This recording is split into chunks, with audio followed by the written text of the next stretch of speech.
There's literally nothing that Israel won't do in the name of vengeance and in the name of continuing Zionism. For some people, the takeaway is as long as they're not literally putting people in ovens, as long as they're not doing exactly what the Nazis did, that somehow that's okay. It's actually not okay. Never again doesn't mean never again in the exact same way that the Nazis did it.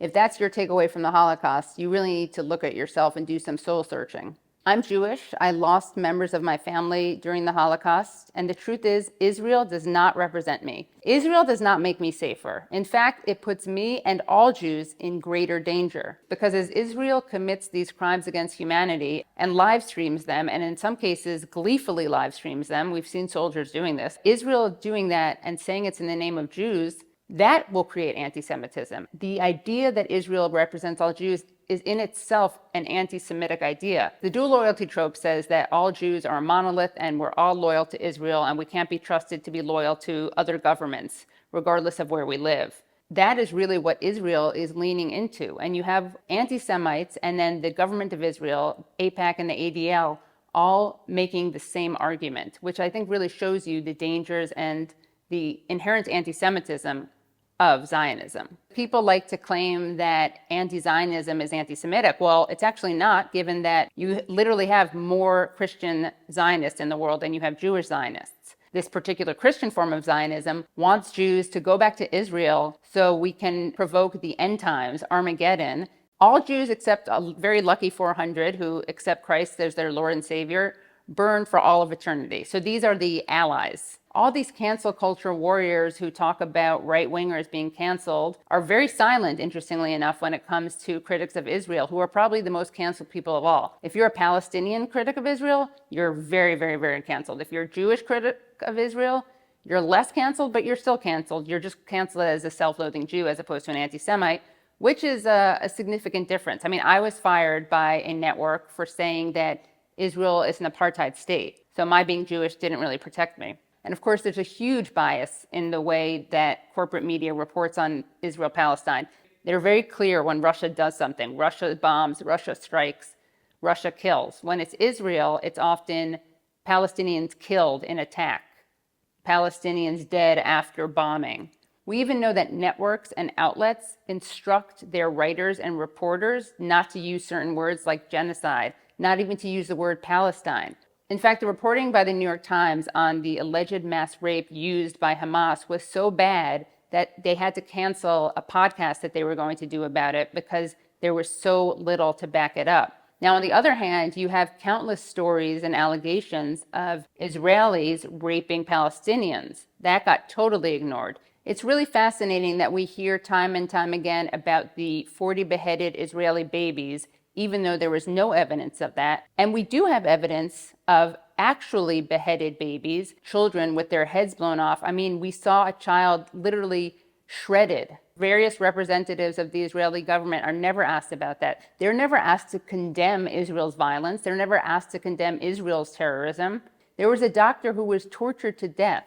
If you don't already feel disturbed by the images of Palestinians or the stories of Palestinians, the story of Hind Rajab, who was left in a car to die when she was begging for help, and Israeli soldiers shot up the car and shot up the ambulance trying to rescue this girl. If that doesn't haunt you, I would really urge you to imagine this happening to a Jewish child during the Holocaust. I think that Jews should understand this, if anything, more than other people, because of our history of being targeted, of being otherized, of being compared to vermin, of attempted extermination, of genocide and ethnic cleansing, and of the world looking the other way. That is something that we have to remember. That happened to us. We can't let that happen to other people. That's not justice. That's not how we honor those killed in the Holocaust. Everything that Israel tells you about its founding, about its history, and about its role today is a lie. Some people think, oh, Israel was founded for Holocaust survivors, and then it got greedy and took over too much land and ruined its founding mission, which was to be a safe haven for Jews.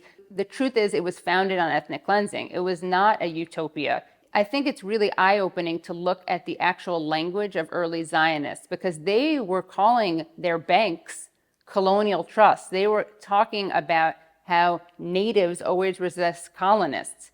In other words, it's not just critics of Zionism who describe Zionism as colonial, it was the Zionists themselves. Israeli society really had a lot of disdain for Holocaust survivors. So they did something very disgusting. They both weaponized the Holocaust to justify their extermination of Palestinians, and they mistreated Holocaust survivors. In fact, they even referred to them as sapon, which means soap in Hebrew.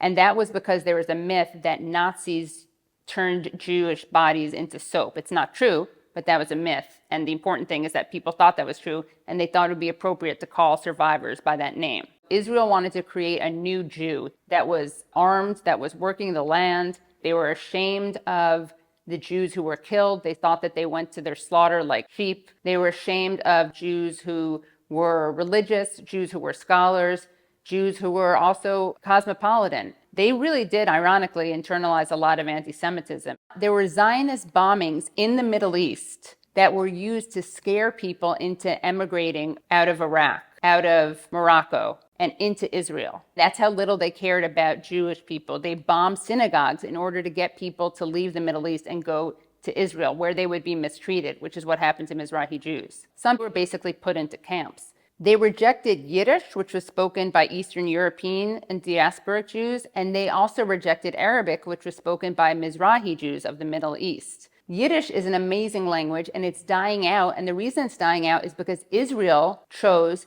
to create modern Hebrew, which no one spoke, and they had a lot of disdain for a lot of Jewish culture. So Israel has always been a racist project in many ways, against Palestinians, but even against Jews themselves. And it's been an anti-Semitic project as well.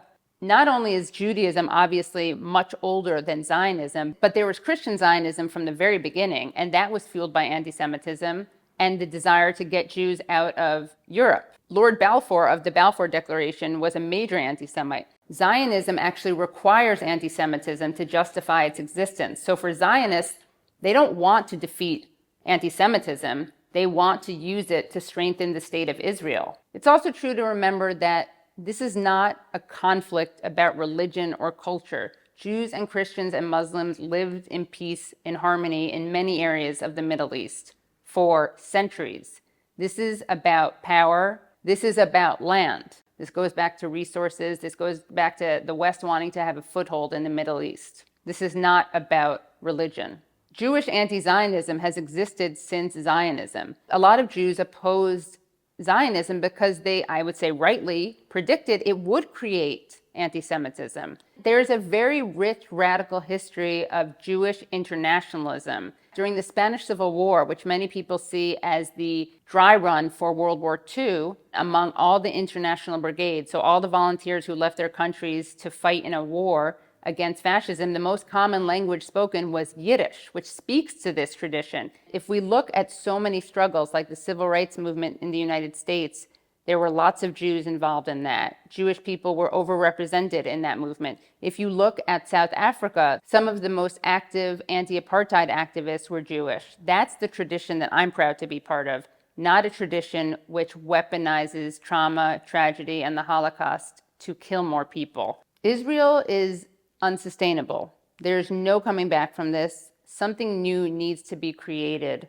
Jews can live side by side with Muslims and Christians in Palestine, just as they have for centuries. If coexistence is so impossible, and if anti-Semitism is so impossible to fight against, how is it that Jews live in Germany today? Germany was where anti-Semitism turned into the Holocaust, and yet somehow Jews are able to live in Germany in safety, but we're supposed to believe that they can't live in Palestine in safety? Palestine is not the country that created Adolf Hitler. Palestine is not the country that created the Holocaust. The biggest threat to Jewish safety is not a free Palestine, it's Zionism. It's essential to challenge the lies and propaganda of mainstream media. You won't see videos like these in the mainstream media, which is why it's so important to support the work of Double Down News on Patreon. And if I do say so myself, the Katie Halper Show.